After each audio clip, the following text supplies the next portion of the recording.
What if the life that you say you want is being blocked by what you refuse to give up? This is a quote that I heard. I don't remember who to give the credit to, but I heard someone say a couple weeks ago, and it kind of rocked my world because it automatically took me back to the things that I know within me I'm being called to that were getting stifled by things that I refuse to give up.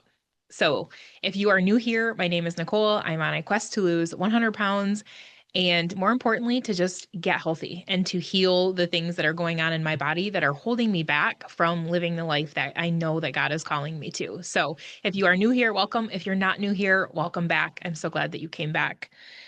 So, I had um, a chat with my sister the other day because I was spiraling.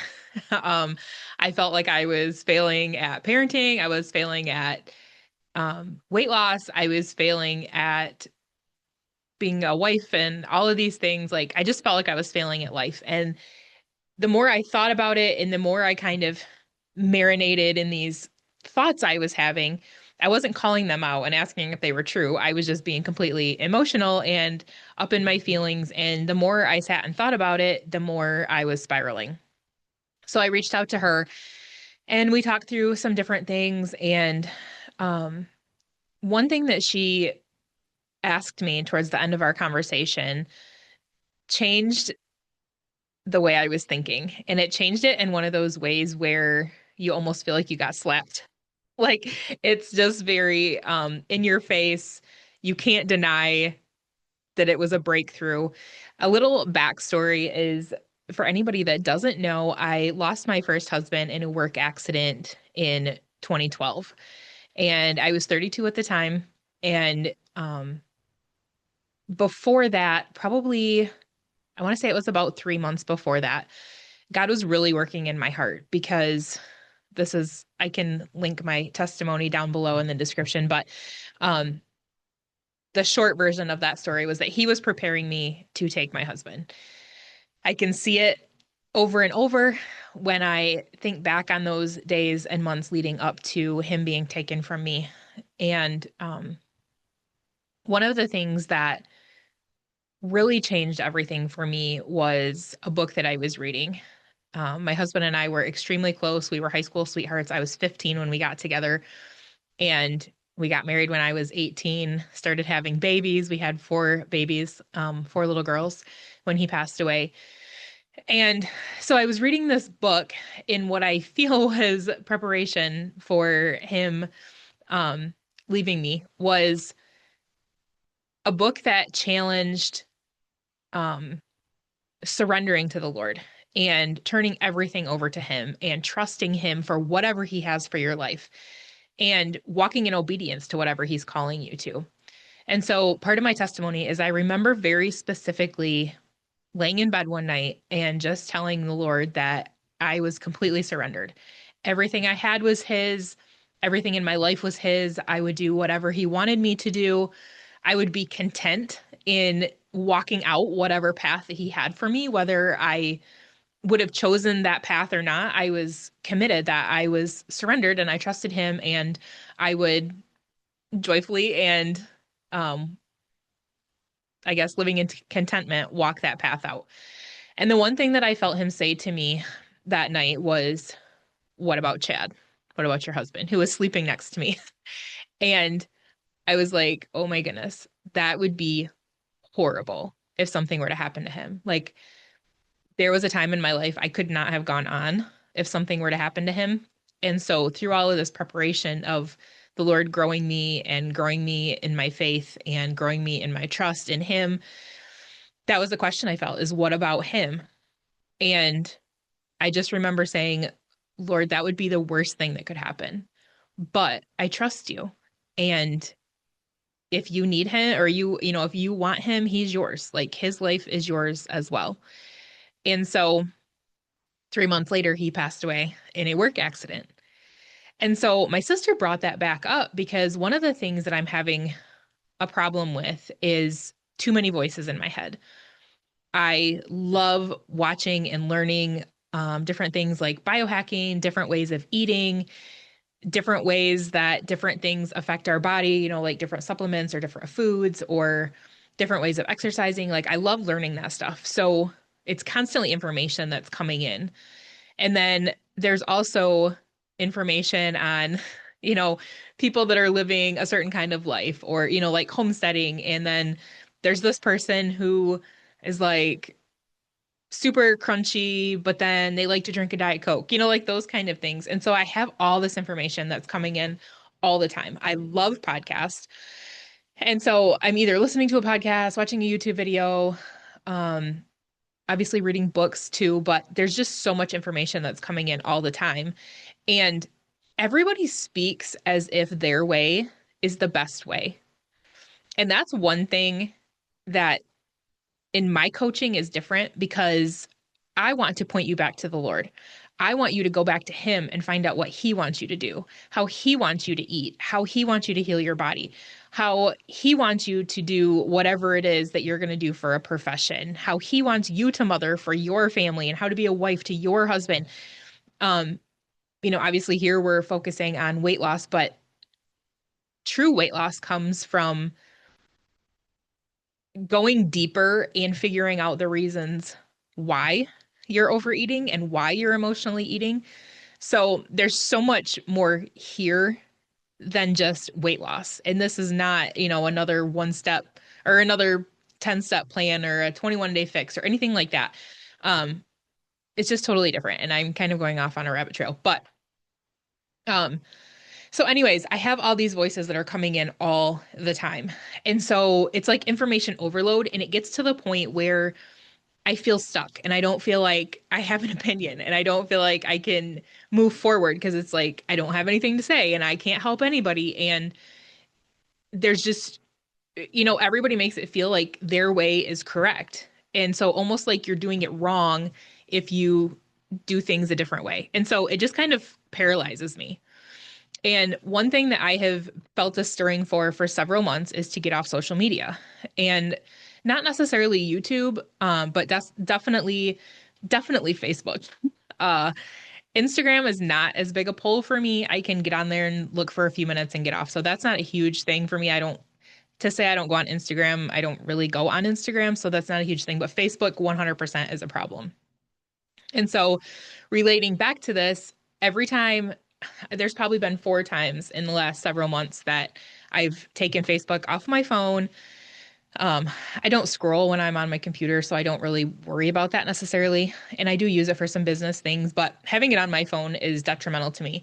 And yet every time I take it off, I start hearing these voices like, you're going to miss something. And, what if your daughters post about your grandbabies and you're going to miss those pictures or those moments or whatever. And what if you don't know what's going on in the world? What if something's coming and you don't know about it? And all of these lies just start like bombarding me because as long as I stay distracted, I'm not walking out the things I need to do to live in the life that God has for me. And so I'm constantly like, okay, I took Facebook off my phone. And then a week later, I have it back on. And so I was talking to my sister about this. And towards the end of the conversation, she's like, I very specifically remember you saying that when you surrendered everything in you to the Lord, that, Chad was the thing that came up. And yet you still surrendered him, but you can't surrender social media. And I sent a message back to her and I said, so I can surrender my husband to the Lord and trust that his ways are the best. And, whatever he does in that situation, I trust him. But yet I've been feeling him for months tell me to take a social media break and to listen to him and to walk out the path that he has for me. And I can't surrender it. And I have several times said, what hold does this have on me? Like, I don't understand what's going on. What is the hold that this has on me? But when she presented it to me like that, it was literally like a slap in the face. And I am remarried and I was telling my husband about it and he was like, oh my goodness. Like that's like a punch to the gut. And I was like, it is like I surrendered my husband, but I can't surrender social media. And as soon as she sent me that, I said, that's enough. I'm done. I took Facebook off my phone and it hasn't been quite a week yet, but I will not be putting that back on there. It's going to be at least a month, if not longer, before I put it back on my phone. I'm hoping I get to a point where I don't even want it on my phone, that I'm not missing it, and that I can break this addiction to it, because I know that I spend way too much time scrolling. And I feel totally different when I do that. Like when I get up in the morning and do my devotions and journal and do all the things that I do in my morning routine, I don't start to question myself necessarily until I start scrolling. And then once I start scrolling, it's a huge waste of time. I've wasted half of my day. And at that point, I'm so bombarded with burdens for other people and seeing everybody sharing different ways to do things that are like they're written in stone, like you have to do things this way. And seeing all those different things, it totally changes how I show up in my day. And so I took that off there. I haven't been on Facebook. I've been on Instagram just a time or two, just for a second. So that hasn't really necessarily affected me. I might end up taking that off my phone as well. But one of the things that I struggle with is who I actually am as an individual. So I had mentioned that I've been with my husband, or I was with my first husband when I was 15, and I was with him till I was 32. And then within a year, I was remarried. And so then I was trying to figure out how to be a wife to a different man. And I also, um, I had four girls, he had one girl. So trying to combine families, and it was just a really stressful time. And I just feel like I've always tried to live up to what I thought that other people wanted from me. And this can be a whole nother video, because I can 100% see at this point how it's contributed to my weight gain. That and also some deeper core issues that I have held and believed for years and years and years and years.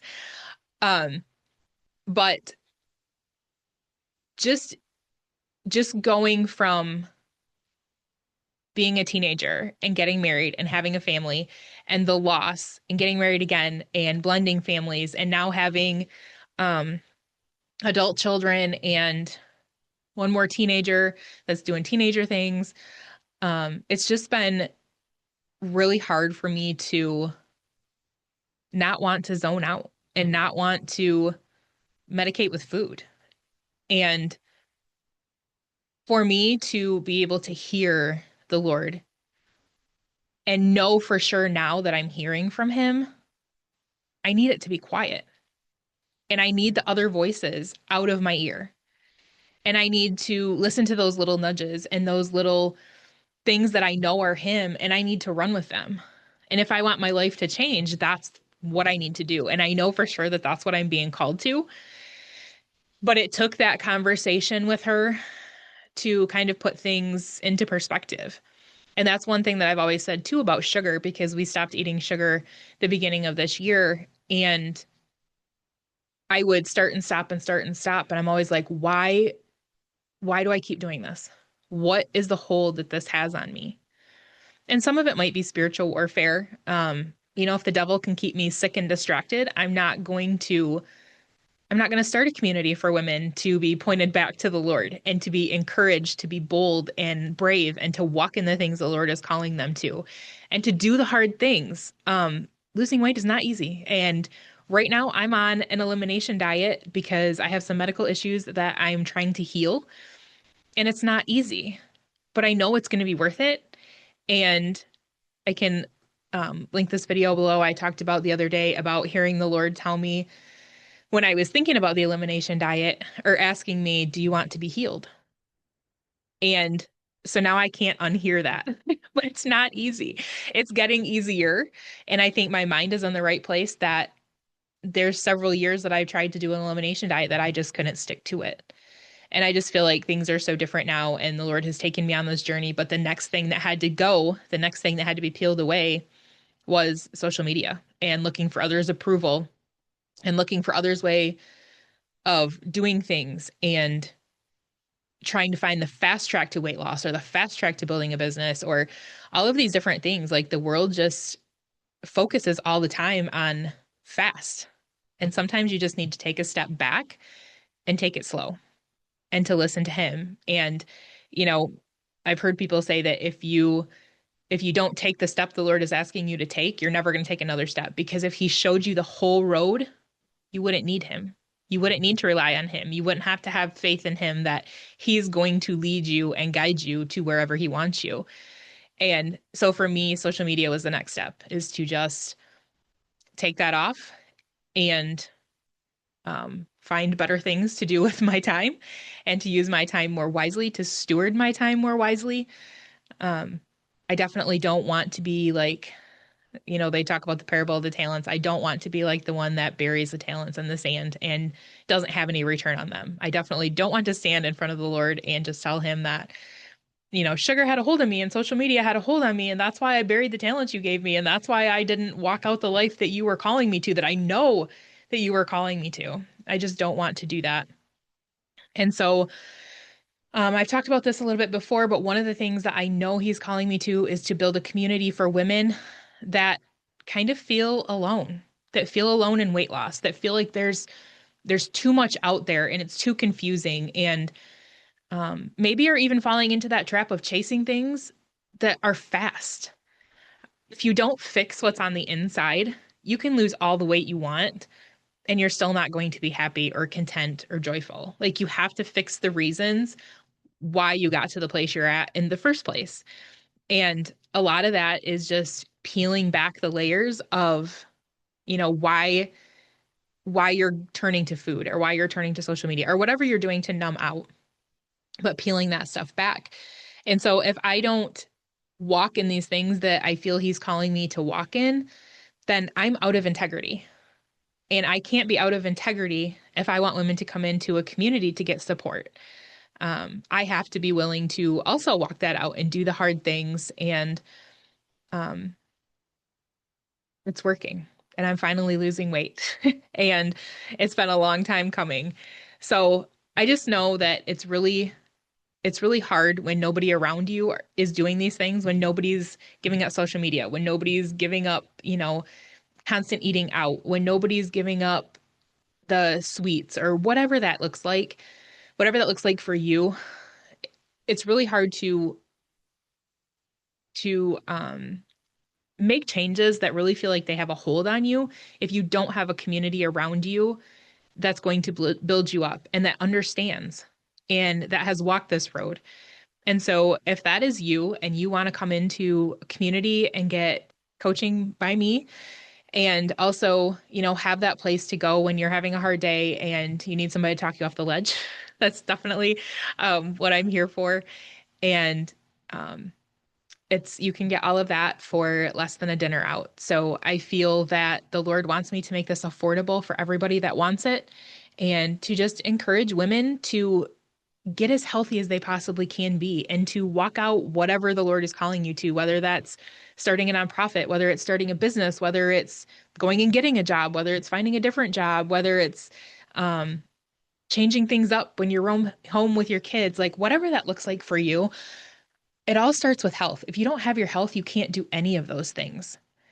And so it just changes everything in your life when you start focusing on your health. And so, again, my community is called 100 Pounds Down, and that is my goal. But my ultimate goal is also to just regain my health and to be able to walk forward in this calling that I know the Lord is calling me to.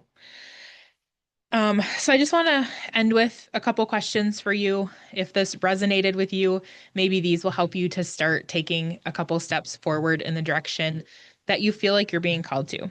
So number one is, what is God telling you to do? What is that thing in your gut that maybe you've pushed off for years? For me, that was starting this community, because business coaches will tell you that you need to have high dollar, or high ticket coaching, and that you're wasting your time if you have something that is low ticket, or that communities don't work anymore. People are selling courses, or people are doing masterminds, or people are doing whatever. All these different things have cost me money. They've cost me time. They've cost me my peace. And when I finally surrendered to the fact that I knew the Lord was calling me to build a community that any woman could come into, it was just like peace fell over me. And so I just want you to think about that. What is that thing within you that you know you need to do. I was put on an elimination diet in 2017, and I did it for a while. I didn't do it long enough to heal. I kind of fell off the wagon, went back to the normal standard American diet. And ever since then, I've always had this feeling that I need to do that again because I felt amazing. I just didn't give myself time to heal because I had other stuff that, other emotional eating issues and stresses that I was dealing with. And so I didn't give myself enough time to heal.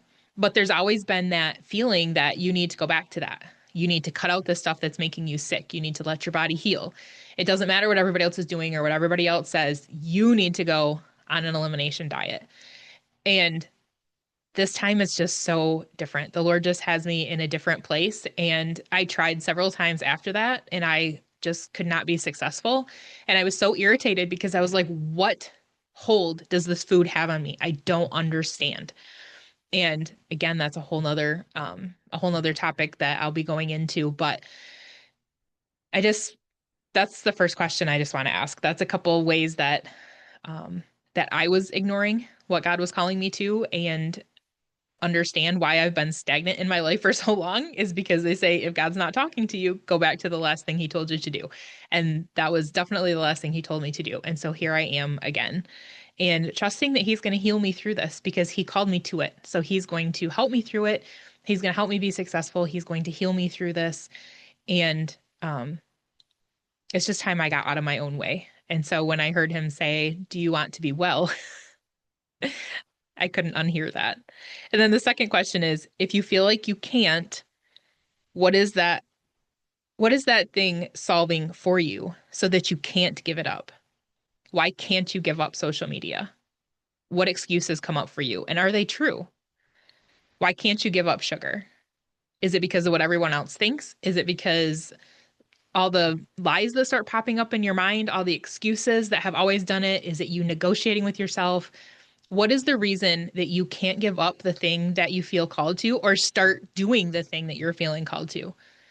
Maybe you start it and you fall off, and you start it and you fall off. What is the reason that you can't either give it up or start it? Um, and I guess to answer my question that I asked myself is, why does it have such a hold on you? So again, just to recap, number one, what is God telling you to do? And number two, if you feel that you can't, what is that thing solving for you? What problem is that solving for you so that you can't give it up or you can't start it? And why does it have a hold on you? Why can't you break past this? And again, if this is something you want help with, this is what we're going to be doing in my community. Obviously, I'm sharing different things that I'm walking through with you, and we'll also be doing coaching calls and things like that. So again, it is less than a dinner out for you to join, and I would love to have you in there and love to support you and encourage you. And above all else, just point you back to Jesus and help you to listen to him and to walk out the life that he has for you. I will see you guys next time. Bye bye.